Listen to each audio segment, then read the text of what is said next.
Aujourd'hui, notre sujet, ça va être les calques de forme dans After Effects.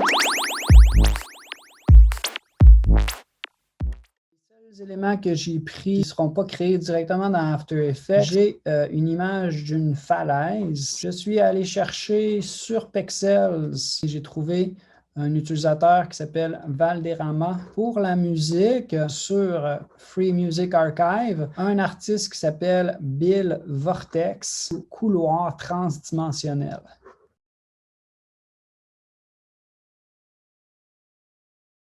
Dans After Effects, on va recréer ces espèces de cercles concentriques-là qui sont animés. Puis évidemment, le petit martien ici que vous voyez qui regarde le ciel et puis qui se retourne.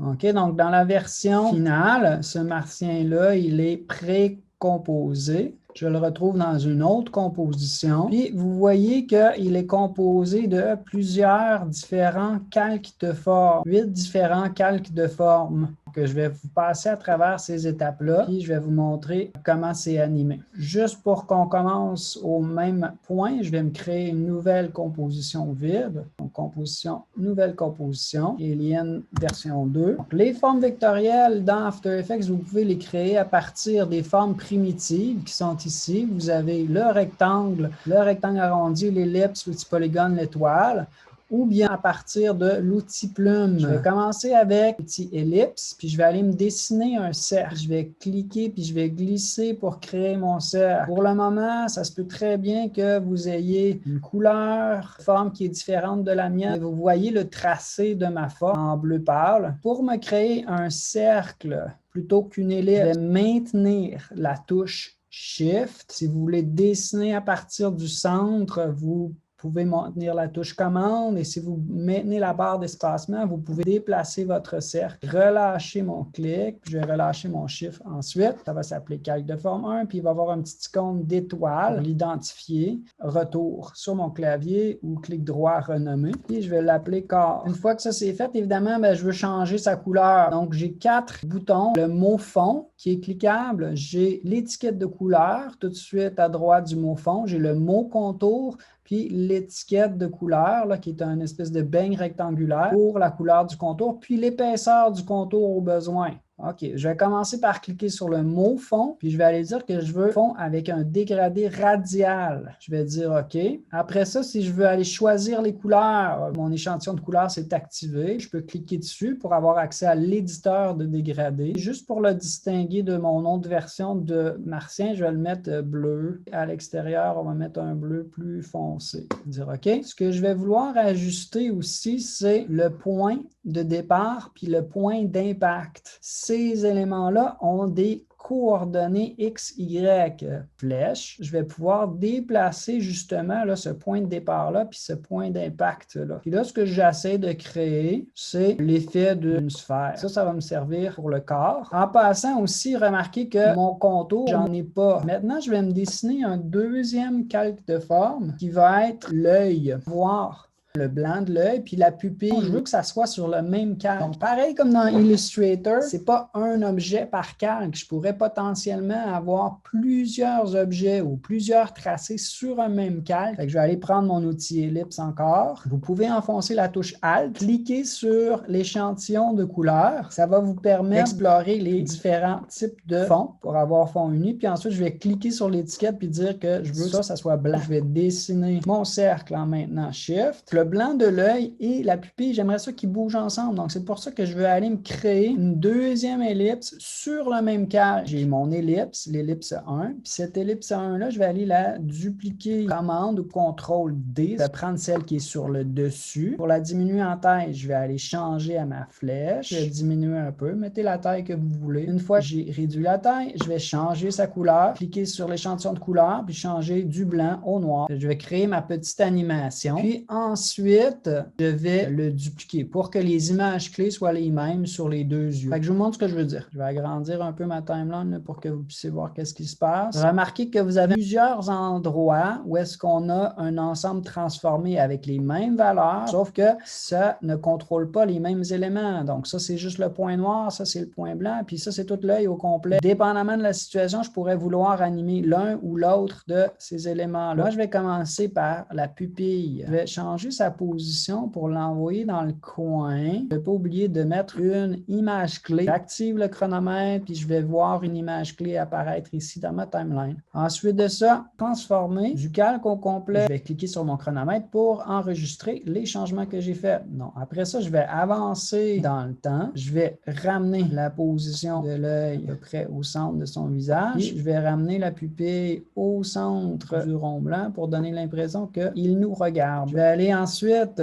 dupliquer pour faire l'œil 2, un par-dessus l'autre. Fait que je vais les décaler. Si je commence à les décaler avec position, le problème qui va se passer, c'est que je vais bousiller mon animation. Plutôt, qu'est-ce que je vais faire? C'est que je vais aller voir le point d'ancrage, puis je vais décaler pour qu'il fasse le même mouvement de position, mais décalé par rapport au point d'ancrage. Comme ça, j'ai les deux yeux qui se déplacent. Ce que je vais faire en même temps aussi pour aller renforcer ça, l'idée que la tête se tourne, c'est que je vais changer l'emplacement du dégradé. Donc, notre point de départ puis notre point d'impact qu'on a modifié quand on a créé notre sphère, ben, on va aller l'animer maintenant. Fait que je vais aller voir mon calque de forme qui s'appelle corps. Je vais aller voir l'ensemble qui s'appelle fond en dégradé. Puis je vais aller mettre deux images clés à 0,0 secondes. Je vais avancer dans le temps parce que les yeux sont déplacés. Puis, je vais aller déplacer le point de départ puis le point d'impact. C'est comme si la tête se tournait un petit peu. Maintenant, ce que je veux aller rajouter, c'est la bouche. Donc, faire attention, lorsqu'on veut créer un nouveau calque de forme, si on veut qu'il soit distinct, il faut s'assurer de ne pas être sélectionné sur un calque au départ. C'est-à-dire que je vais cliquer dans un espace vide de ma timeline ou commande, shift, puis A. Je vais aller me placer à une seconde, je vais aller dessiner mon tracé à cet endroit-là. Je vais prendre ma plume. J'aimerais ça avoir un fond uni noir. Clique une première fois, clique une deuxième fois, fait que je fais les coins de la bouche. Puis après ça, je vais aller dans le bas au centre à peu près, puis je vais cliquer, glisser pour avoir une courbe. Puis après ça, je vais aller boucler la boucle en cliquant sur l'autre coin de la bouche. Puisque j'ai dessiné avec la plume, maintenant c'est marqué forme 1, à l'intérieur duquel j'ai tracé 1. Et avec tracé 1, ce qu'on peut faire, c'est animer le tracé lui-même. Essentiellement, ce que je suis en train de faire, c'est d'enregistrer les coordonnées X, Y de ces trois points-là. Et si j'avance dans le temps puis je fais un changement, cliquez sur un seul des points d'ancrage. Là, c'est peut-être un peu dur à voir. J'ai changé son étiquette de couleur pour la mettre orangée pour qu'on la voit un petit peu mieux. Là. Donc, quand vous cliquez sur le mot tracé, remarquez que vous avez accès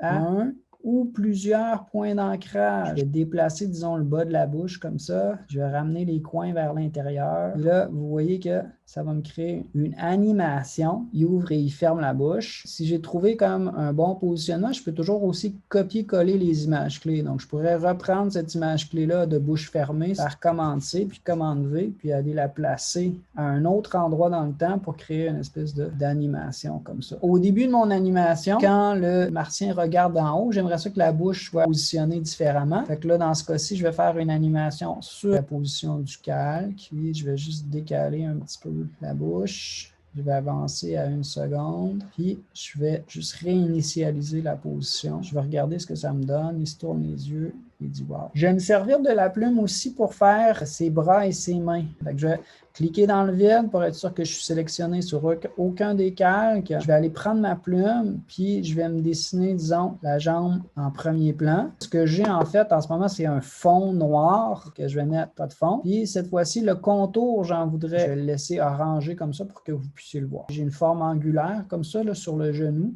Si jamais je me suis trompé, je peux toujours aller rééditer les points d'ancrage avec mon outil de conversion de sommet. Hein? Pareil comme dans Illustrator, l'espèce de V à l'envers. l'envers va me permettre de changer à une forme arrondie avec des poignées pour contrôler l'amplitude de la courbe. L'autre petit ajustement que j'aimerais ça faire, ça va être de lui donner des contours arrondis. Donc, vous constatez là, que ça coupe en ligne droite sur mon dernier point d'ancrage. C'est sur le contour que ça se passe. Puis, je vais aller voir ce qui s'appelle extrémité de la ligne. Puis, je vais changer extrémité de carré à arrondi. Si jamais vous ne trouvez pas une propriété en particulier là, que je mentionne, vous pouvez aussi aller dans le petit champ de recherche de la timeline puis taper les premières lettres en étant cliqué sur le calque-jambe. Vous allez voir que extrémité de la ligne, After Effects va aller vous le trouver. Je reviens à ma vue d'ensemble. Je vais dans le contenu, je vais dans le tracé, je vais aller mettre une image clé sur la propriété tracée, puis je vais faire les animations que j'ai besoin. Fait que peut-être quand il regarde en haut ici, ben, il y a les jambes plus droites. Allez jouer avec ça un petit peu pour essayer de vous faire une animation qui vous paraît bien. Là, évidemment, il va en falloir deux.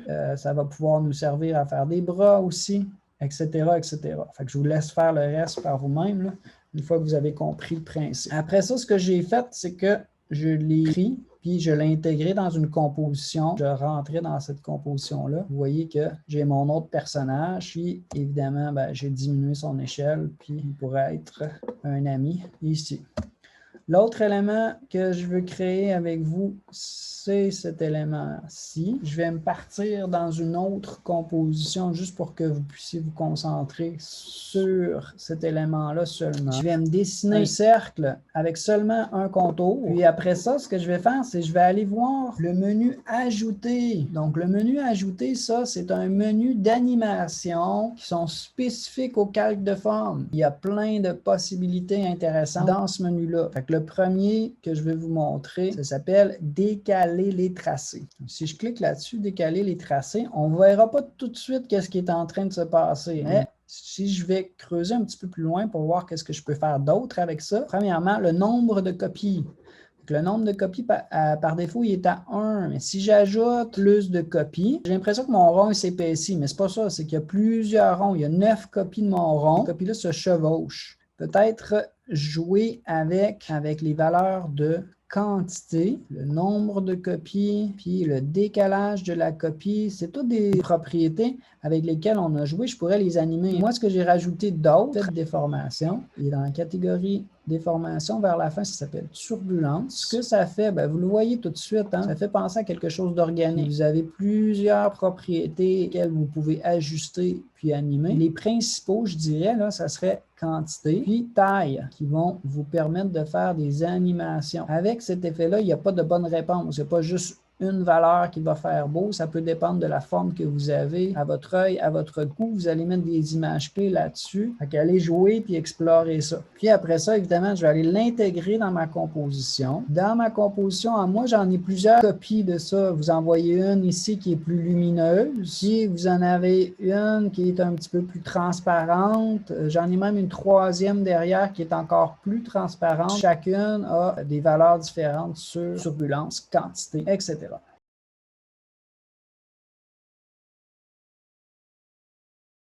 Pour aller plus loin, évidemment, ben, ça s'agirait de finir le projet, aller peaufiner, ajuster, faire les autres jambes, les autres bras sur votre martien, aller travailler sur votre aurore, aller en faire plusieurs copies, puis aller intégrer ça dans une composition finale. J'ai bien hâte de voir vos résultats.